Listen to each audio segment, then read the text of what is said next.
tibalah kita pada sesi tanya jawab. Ada 3 penanya, tunjuk tangan. 1, ada lagi.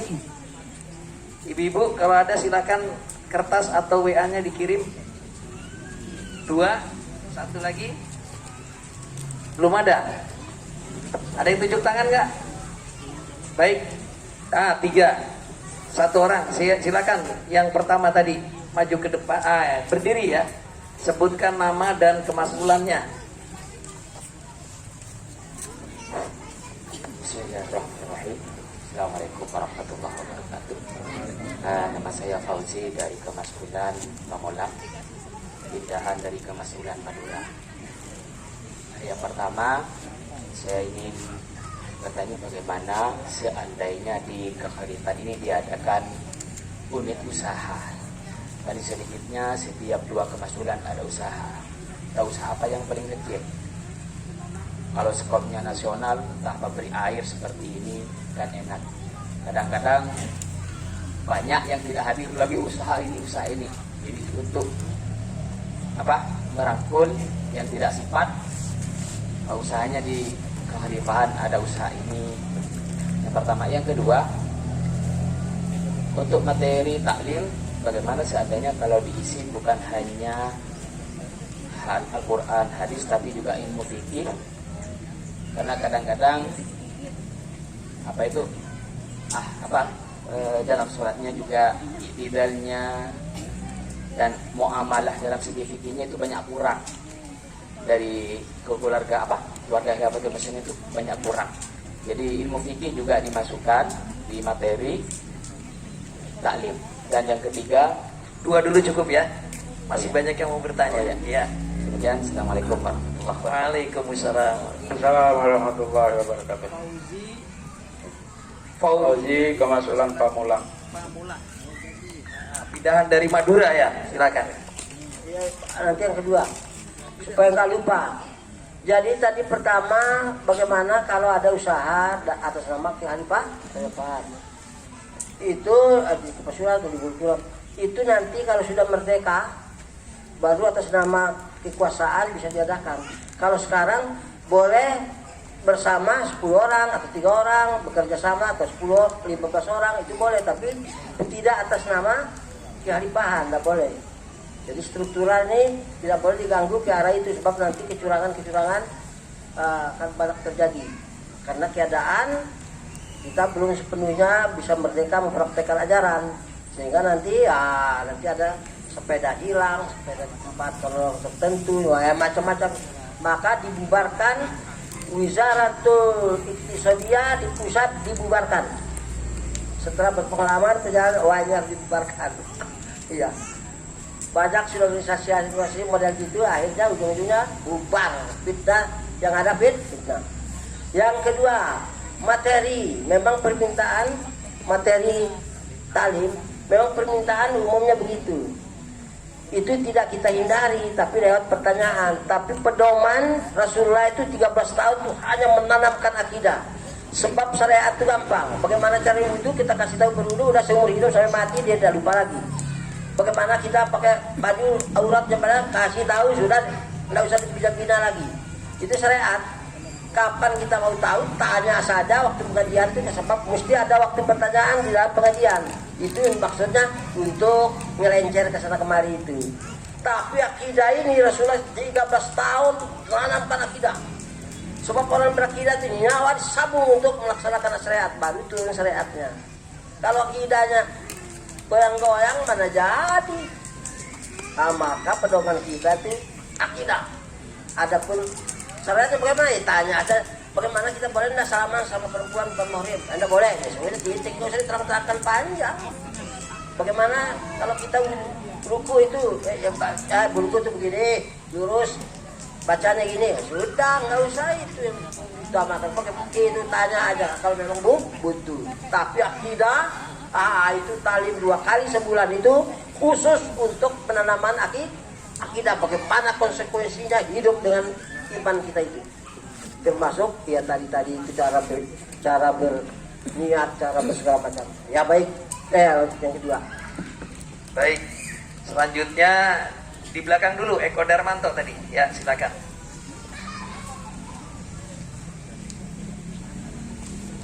Nama Eko Darmanto. Mas. Maju lagi.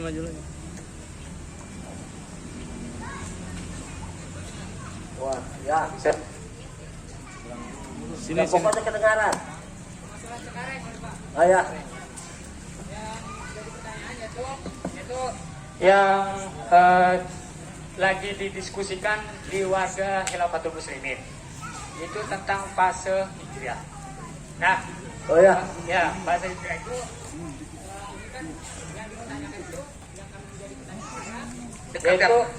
yaitu fase hijrah itu nunggu atau kita Ya. Nunggu instruksi atau kita yang mempersiapkan? apabila kita yang mempersiapkan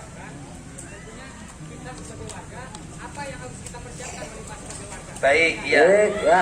Cukup, Fase Pak. hijrah dipersiapkan atau kalau sudah persiapkan apa yang harus kita persiapkan? Nah, untuk hijrah.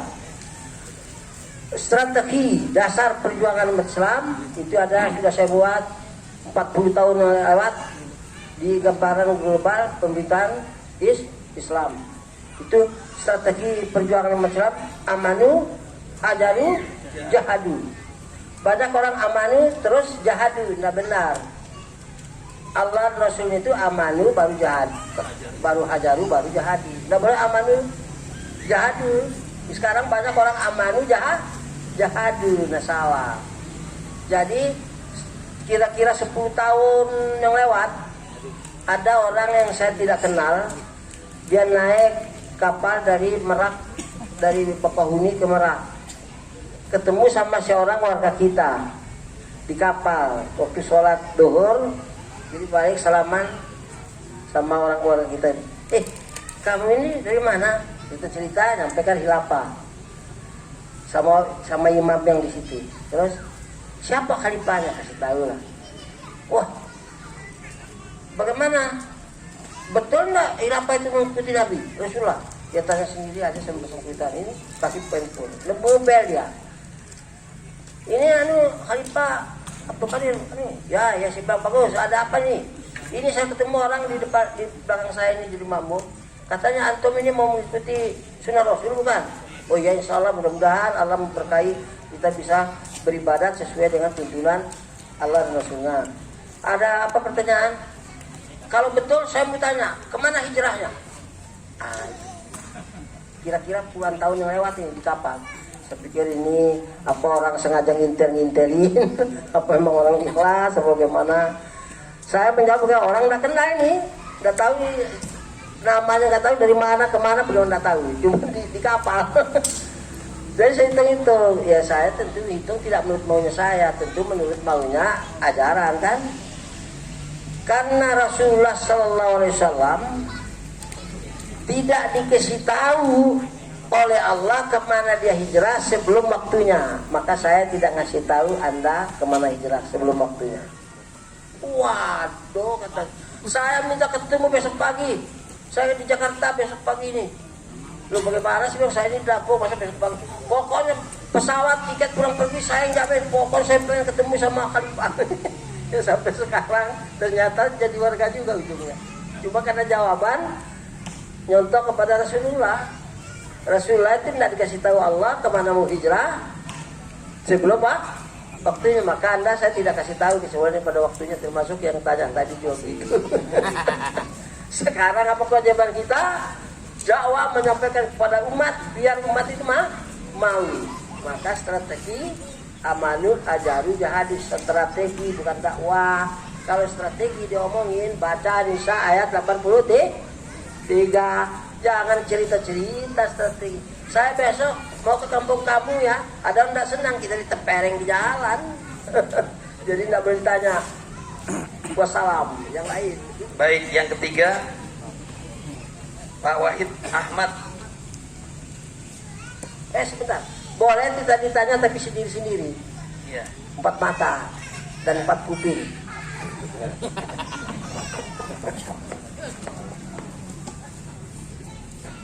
Yang ketiga. Bismillahirrahmanirrahim. Nama saya Wahid Ahmad, Mas'ul dari Kemasulan Ciracas. Ini pertanyaan saya mungkin agak klasik nih Khalifah. Waktu klarifikasi kemarin itu saya mengundang warga, itu banyak yang tidak hadir. Masya Allah. Jadi ada aja alasannya. Jadi sehingga pekan berikutnya, pekan ketiga diulang lagi untuk mengumpulkan warga. Tetapi alhamdulillah ada sekitar 40% yang hadir. Mau tidak mau tetap kami laksanakan. Itu bagaimana dengan tanggapan Khalifah? Iya. Dan yang satu lagi Khalifah, pertanyaan saya berhubungan tentang itu juga. Bagaimana kalau seandainya ada yang terpilih tapi saya serahkan kepada yang lain, apakah itu boleh? Klarifikasi maksudnya. Iya, di saat klarifikasi, jadi ada seseorang terpilih, tetapi saya serahkan kemasulan ini tetap sama seseorang. Jadi dia tidak mau menolak, tetapi diserahkan kepada yang lain. Bagaimana tanggapan Khalifah? Sudah dipilih, sudah ada pemilihan, sudah. Nah, ya. Sesudah pemilihan. Nah, ada ketentuan pada bulan Ramadan kemasulan, tadi saya sampaikan ada klarifikasi, ada itikaf lah, pemilihan. Kalau orang tidak hadir, padahal itu kan diumumkan oleh ulil amrinya. Kita hari anu jam sekian akan mengadakan pemilihan. Wajib apa sunnah? Tidak hadir masuk neraka, kenapa mau? Nah, itu dia tidak paham tuh. Mas'ulnya harus kasih tahu, kamu masuk neraka kalau nggak hadir. Terserah kamu. Tapi saya lepas tanggung jawab kalau kamu nggak hadir, kamu masuk neraka. Ini nggak dikasih tahu. Mas'ulnya tidak konsekuen, dia akan ditanya oleh Allah. Kenapa tidak amar ma'ruf nahi munkar? Itu kan munkar. Wajib amar ma'ruf nahi munkar itu wajib. Jadi bukan sunnah. Wajib. Sebab Allah perintah wajib ta'zimul amri, itu Allah yang perintah, bukannya ulul amri. Lari kamu dari sini ke sana, dia tidak lari masuk neraka. Padahal Allah dan Rasulnya tidak masuk neraka kalau tidak lari. Tapi begitu diperintah, Allah bilang wajib ta'zimul amri. Begitu perintah lari, tidak lari masuk neraka. Dikira gampang. Maka harus diingatkan. Kalau enggak, mas'ulnya ikut berdosa. Maka harus diterangkan. Nah, kalau sudah terangkan, dah, siapa yang tidak hadir, saya lepas diri depan Allah, saya tidak bertanggung jawab. Gitu. Ini bari minka, saya lepas diri daripada dosa kamu. Kalau sudah gitu masih tidak hadir juga, biar urusannya dengan Allah, bukan dengan kita lagi. Tapi kalau kita tidak ingatkan, kita tanggung jawab. Kulukum mas'ulun an ra'iyatihi. Nah, terus setelah itu yang kedua apa tadi? Sudah dipilih diserahkan, yang tidak boleh. Maka umul qura tidak boleh menyerahkan dipilih itu oleh umat, karena umat akan taat kepada yang dipilihnya. Terus umul qura menunjuk yang lain, tidak boleh. Orang yang dipilih itu yang lain. Orang dipilih tidak bertanggung jawab, oh itu goblok. Sebentar terangkan lagi nih. Kalau kita dipilih, ya ketahuilah bahwa pemimpin itu, pamannya mas'ul atau umul atau siapa pemimpinnya. Pemimpin itu kalau benar, sebelum di belakangnya mau masuk surga semua, dia paling depan masuk surga. Itu konsekuensinya. Kalau dia salah, sebelum yang belakang masuk neraka semua, paling dulu masuk neraka. Itu konsekuensi pemimpin. Maka dalam Islam kata Rasulullah, lan ufawidhu hadzal amr liman talabahu harus alaihi. Selamanya tidak akan kuserahkan ini orang yang ambisi. Sebab konsekuensi pemimpin itu begitu. Kalau dia baik, sebelum yang belakang itu masuk surga, dia dulu masuk surga. Kalau dia jelek, sebelum yang akan masuk neraka, dia dulu masuk neraka. Maka tidak boleh ambisi. Tapi kalau dikasih kesempatan, ini kesempatan dibuang, tolol. Kecuali kalau memang dia jahat. Dia dipilih itu karena diharapkan dia baik. Paling dulu masuk neraka nggak mau. Lalu untuk apa dia hidup? Itu namanya goblok plus tolol. Dan itu tidak sah. Orang memilih dia kalau tidak mau, itu kesempatan. Katanya mau masuk surga. Itu jalan yang paling enak. Tapi konsekuensinya juga ya tidak gampang. Makanya tidak boleh ambisi. Tapi kalau dipilih kesempatan, itu orang terima. Tidak ambisi, tapi kalau diberi tugas, kesempatan saya beramal. Gitu. Orang lain beramal, dia dapat pahala seperti orang lain dan dia masuk. Kamu kerja bakti bikin sumur di sana ya untuk kepentingan umat. Dia tidak nyangkul, tidak bikin sumur. Pahalanya sampai sekarang sama sama dia kan untung. Dia tidak mau tolongnya di situ. Oh dia pahalanya amal umat itu dia dapat kok. Nah maka kesempatan. Tapi kalau ambisi berarti sombong, tidak boleh. Siapa tahu malah jelek dipaling dulu masuk neraka. Nah maka itu haram berambisi tapi tidak menolak tuh tugas, kesempatan menerima tugas kalau memang dipercayakan. Kalau enggak dia memang nggak ambisi. Bagus. Baik. Pertanyaan baik. Ini Oliva ada pertanyaan dari akhwat. Jadi ada seorang akhwat di satu kemaskulan, suaminya itu sudah menyatakan keluar dari Khilafatul Muslimin. Istrinya sudah selalu memaafkan tapi suaminya sering marah-marah terus. Bagaimana jalan keluarnya Oliva? Oh, begitu. Iya. Kita punya suami.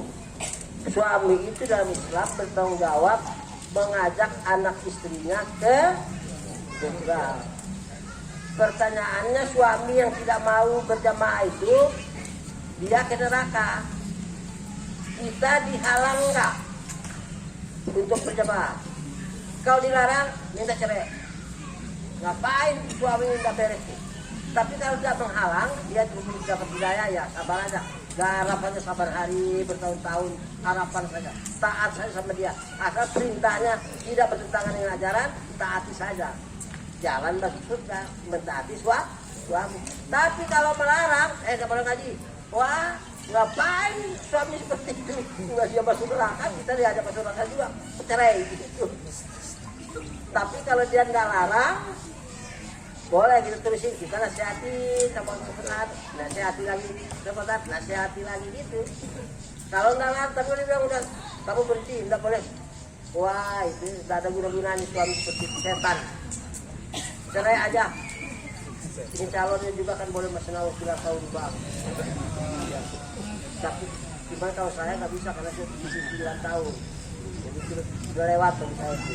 Tapi masih banyak yang lain ini.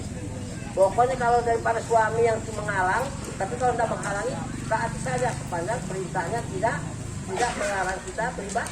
Kalau melarang kita beribadah secara benar, melarang berjamaah, tinggal nggak ada gunanya. Tapi kalau tidak melarang banyak yang belum, karena hidayah itu urusan Allah bukan urusan kita. Tapi dia suaminya tak melarang istrinya, ya sudah kabur dulu ke sana. Saya belum, nggak apa-apa. Nah, gitu, taat sama suami, syaratnya masuk surga. Kata Rasulullah SAW, seorang wanita masuk surga apabila mati dan kehilangan suaminya. Tapi suami yang beriman, kalau orang iman bubar. Ya bagus. Baik, ada pertanyaan lain? Silakan. 1, 2. Satu lagi mana ada? Ya, sementara 2 dulu. Di belakang ada Pak Mariono. Pak Broto ya? Pak Subroto, silakan. Ada mic-nya tolong diserahkan ke Pak Broto.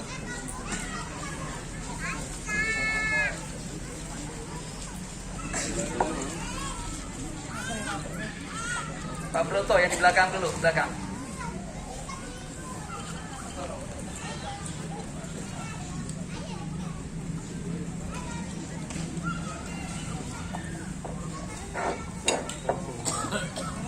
Assalamualaikum warahmatullahi wabarakatuh.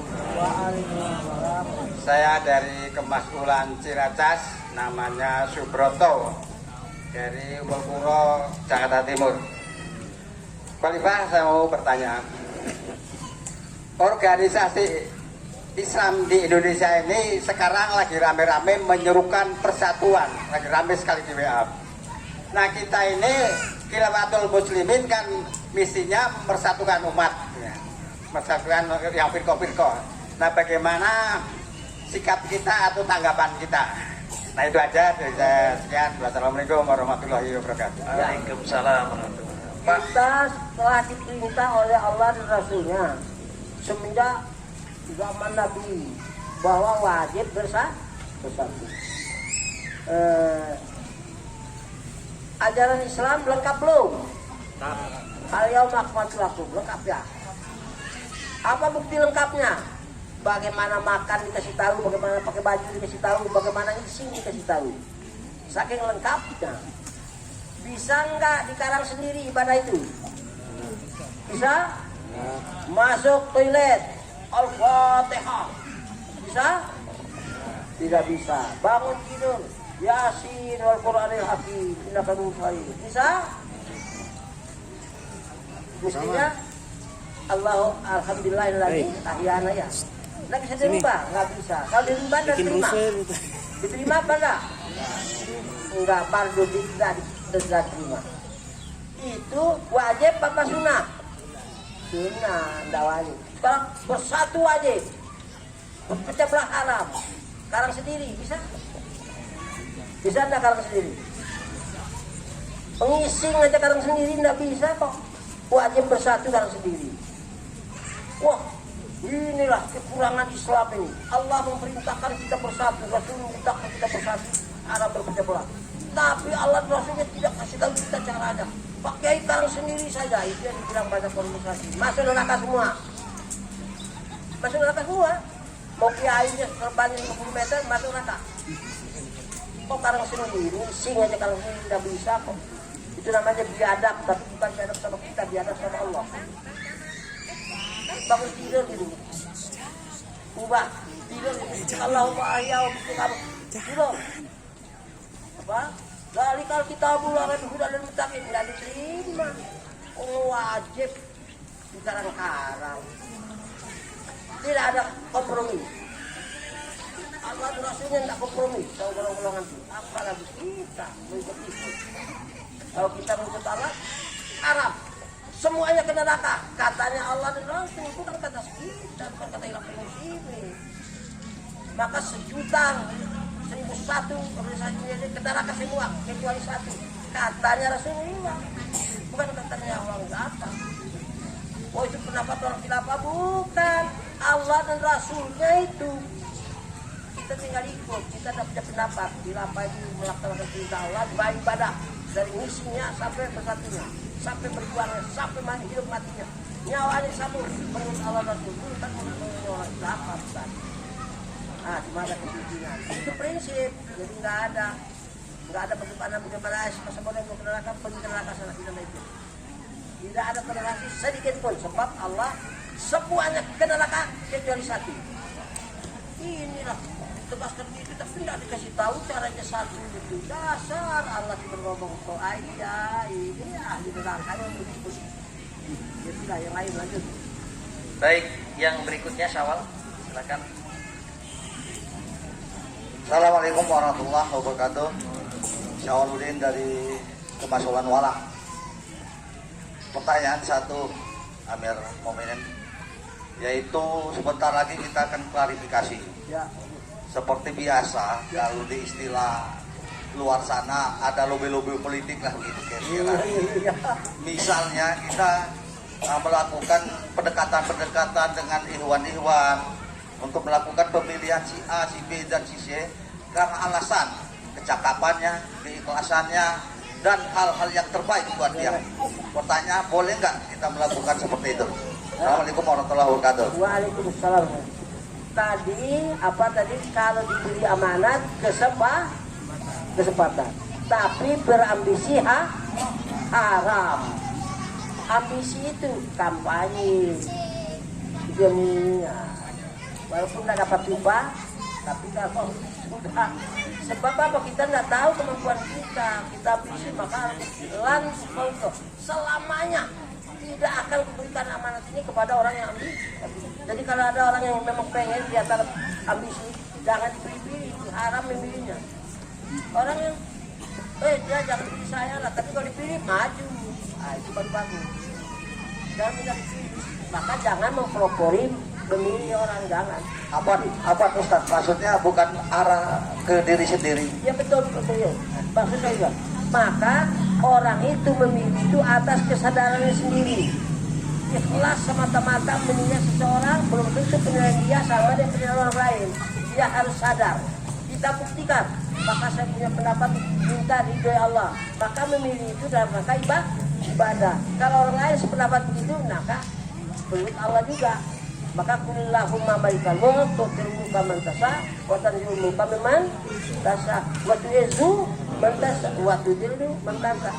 Maka kita harus ikhlas, maka di pemilu itu wajib kemas'ulan, wajib ada hadir mukuronya.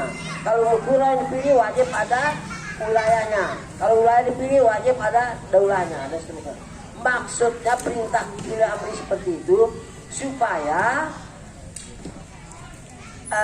mas'ul diingatkan oleh mukurot. Lalu nanti awas, setiap orang ini harus ikhlas semata-mata beribadah, memilih orang itu dengan keyakinan dia yakin betul bahwa si fulan itu akan mampu mengajak dia ke surga dengan ikhlas. Kalau itu penilaiannya betul-betul disaksikan oleh Allah isi hati itu. Allah itu ya al-musyirah Allah, tahu Allah itu hati. Itu kemata-mata berhati itu Allah. Tidak boleh dia, pikiran dia itu harus orang lain juga seperti itu pikir dia, tidak boleh. Nah, tidak boleh. Harus ikhlas. Maka hadir menurut sebelum pembelian harus ingatkan, jangan awas. Jangan keinginannya dari kamu adalah lapor sendiri sama Allah. Memilih segala ikhlas, betul-betul ikhlas karena penilaian kamu terhadap orang itu. Yang lain ini penilaian masing-masing. Masing-masing cari mudah kepada Allah, maka tidak boleh kebanyi. Nah, sudah. Bagus. Baik, waktu tinggal 3 menit lagi. Kalau ada satu pertanyaan, udah tadi udah nanya ya, nanti lain waktu ya. Yang belum ada nggak? Iya, apa pertanyaannya?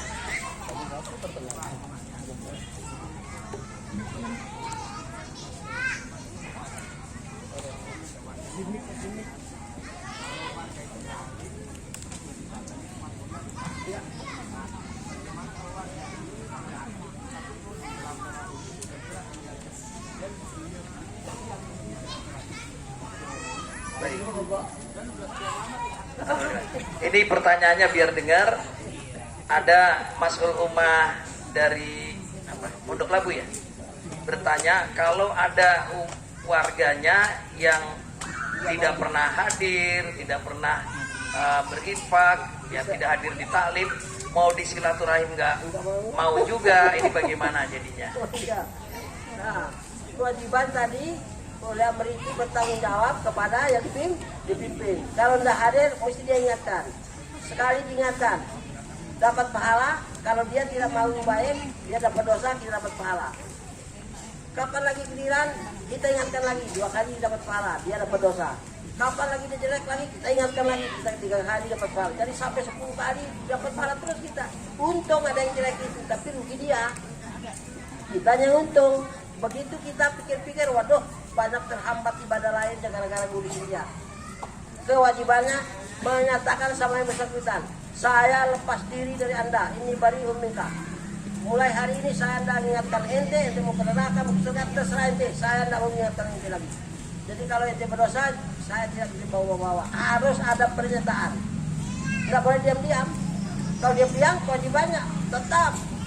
Salah dia, ingatin lagi, dapat pahala. 10 kali salah, 10 kali ingatin, 10 kali dapat pahala.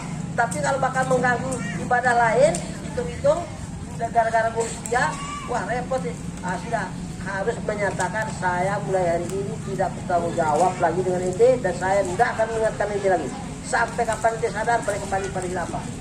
Kalau ente tidak sadar, terserah ente, saya tidak menjawab jawab di depan Allah. Itu harus dinyatakan. Kalau nggak dinyatakan, tetap dituntut oleh Allah.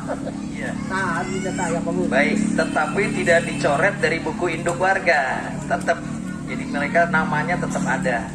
Dan kami ingatkan pada saat intihab itu buku induk warga supaya diserahkan kalau ada pergantian mas'ul, kemudian arsip-arsip, kemudian juga kalau ada inventaris, kalau ada misalnya masih ada utang piutang pun harus diserahkan kepada mas'ul yang baru.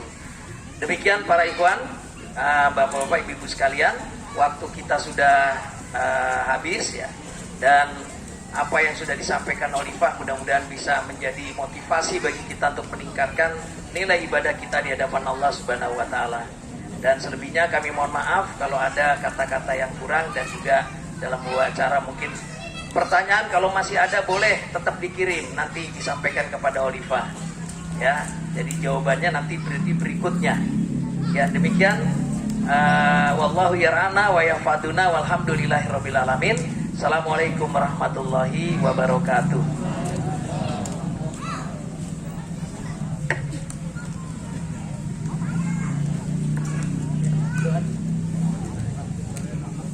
doa ya.